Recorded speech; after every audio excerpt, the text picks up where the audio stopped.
Hey everybody, welcome back. So in this video we're going to look at what is called an arrow function and basically how we can use them in ECMAScript 6 and obviously Node. So basically what an arrow function is it's really just shorthand for writing a normal function, and it kind of gives us a little bit cleaner code. Alright, so let's have a quick look at how these arrow functions work. I'm going to demonstrate it with a few examples. So jumping over to the code here, I've created an arrow functions.js file, and what I'm going to show first is basically how you write a normal function. So you just go var normal function equals function, and you would do something like return, and in this case we'll just type normal function, right, like so. Like that, right? And that's how you would declare a normal function. However, generally, typing this out every single time, this word function, is kind of a little bit redundant, right? So what they brought in was this concept of an arrow function, right? And it looks something like this. So this is just the first example.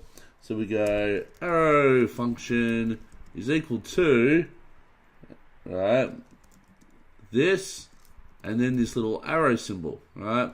So this little bracket thing here is kind of the same as writing this, and then this is saying, which constitutes this block of code, right? And it can be something like this. So we just go to return,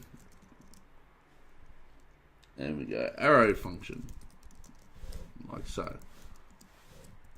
So already you can see this is a little bit easier to write, but it gets even better, because you can even make this smaller.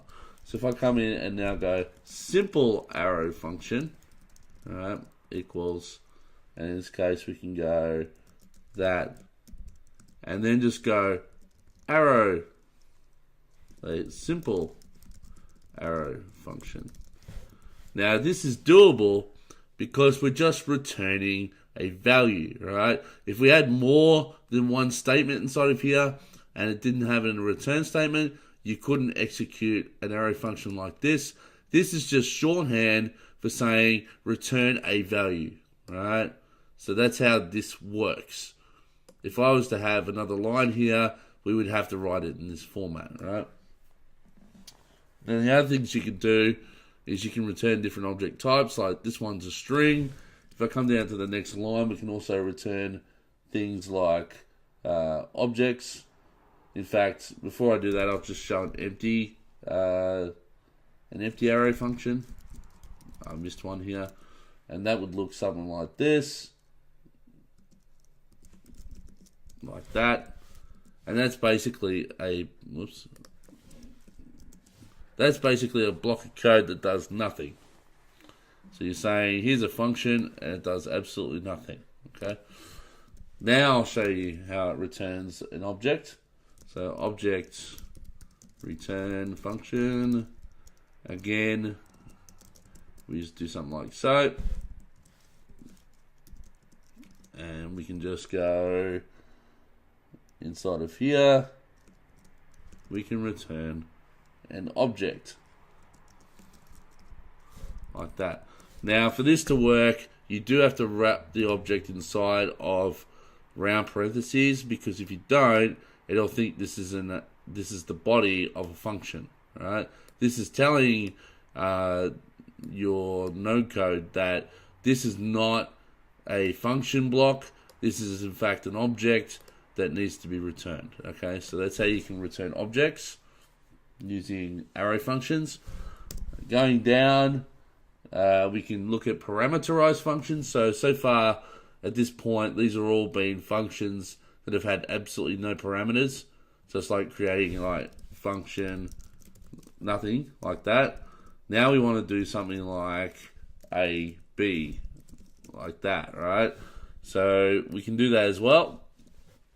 We simply just go var parameter function equals a comma b, right? Just like that, and then an arrow, and then something that does, well, in the case of this, I'm just going to go a times b, right?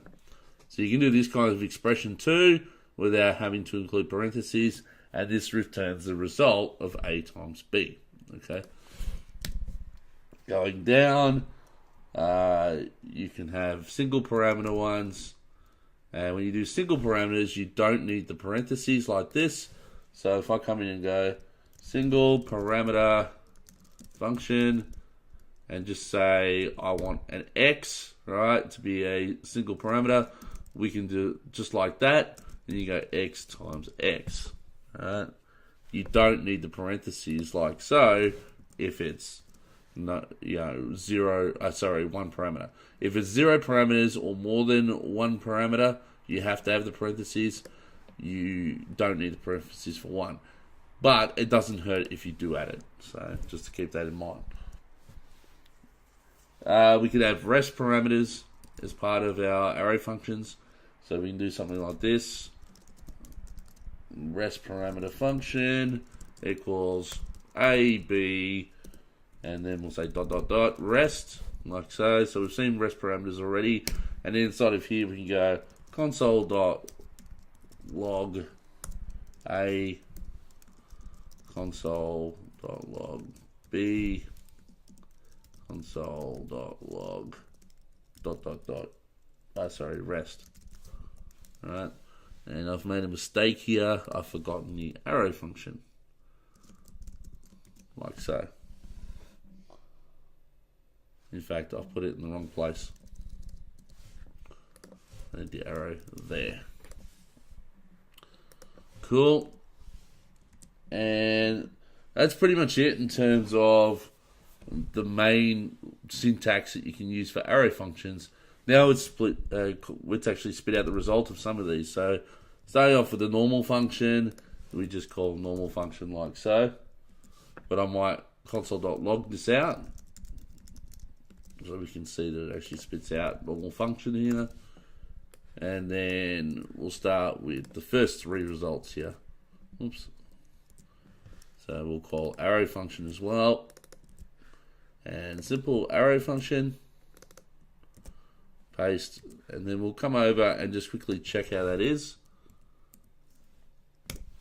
And as you can see, when we use the normal function, spit out normal function, arrow function, spit out arrow function, and then simple arrow function, right? So they all returned a string, okay, successfully, which is what we intended.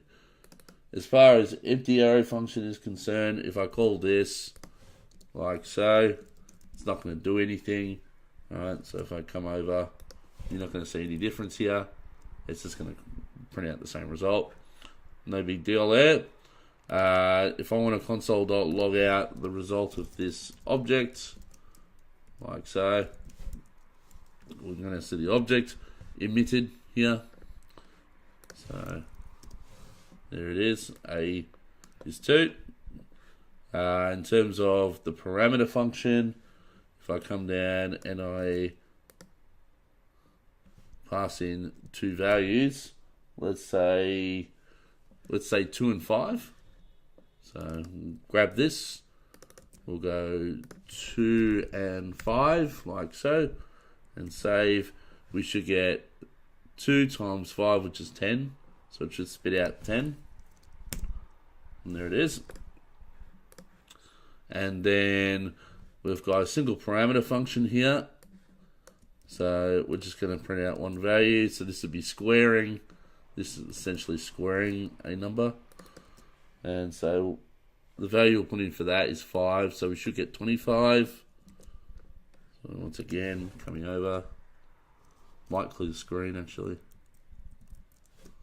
It's getting a little clustered. And we can see the 25. Alright, that's pretty cool. Coming back over, which ones have we got left? We got the rest parameter function left. Right, we'll just call it, because I already have console logs in there, like so, and the numbers we'll pass to it, let's say 3, 6, so that's A and B, and then we'll pass in, we'll say 45, 67, and 209, alright. So the first two, or the first one we print out as 3, then 6, and then an array of 45, 67, and 209, because that'll map to the rest parameter here. Okay, so let's quickly check that. And there you go, 3, 6, and then an array. Okay. Now, that's, in terms of syntax, that's pretty much the type of formats you're going to see with array functions. Now, the last thing I want to mention at the bottom here is how we can use array functions to simplify existing calls. So, if you remember from ECMAScript 5, we looked at a map function, and it looks something like this. So we go original array or something like that equals 1, 2, 3, 4. 4. We'll say top 4, right? And then we go var mapped array is equal to the original array, right? Dot map, and then we pass in a function like so, right, with the value, and then we did something like return value times value, right? And that essentially created a new list, and we can just quickly console.log these out. Alright, console.log mapped array, now put a semicolon there. Right, so if I came over, you're going to see, 1 times 1 and so on and so forth, right? And you'll get your final squared array here, right? That's all well and good, but as you can see, we had to type function, we had to type value, and then blah, blah, blah. We had to put curly braces in and all this other stuff. Well, we can create this as an array function now. So we just take the function away, we put the arrow in place, and then we just go value times value, right? And this is where the true benefit of it is, right? It's much simpler to read that than what it was to read the function. Now, do we get the same result? We do, okay?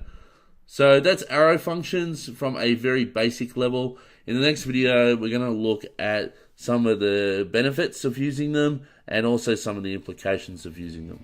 So I'll see you in the next video.